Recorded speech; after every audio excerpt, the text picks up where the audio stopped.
اور مومن عورتوں سے کہہ دو کہ وہ بھی اپنی نگاہیں نیچی رکھا کریں اور اپنی شرمگاہوں کی حفاظت کیا کریں،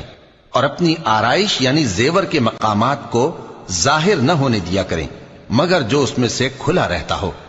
اور اپنے سینوں پر اوڑھنیاں اوڑھے رہا کریں، اور اپنے خاوند اور باپ اور خسر اور بیٹوں اور خاوند کے بیٹوں اور بھائیوں اور بھتیجوں اور بھانجوں اور اپنی جیسی مومن عورتوں اور لونڈی غلاموں کے سوا نیز ان خدام کے جو عورتوں کی خواہش نہ رکھیں، یا ایسے لڑکوں کے جو عورتوں کے پردے کی چیزوں سے واقف نہ ہوں، غرض ان لوگوں کے سوا کسی پر اپنی زینت اور سنگھار کے مقامات کو ظاہر نہ ہونے دیں،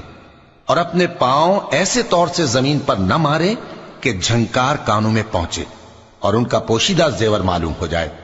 اور مومنوں سب اللہ کے آگے توبہ کرو تاکہ فلاح پاؤ۔ اور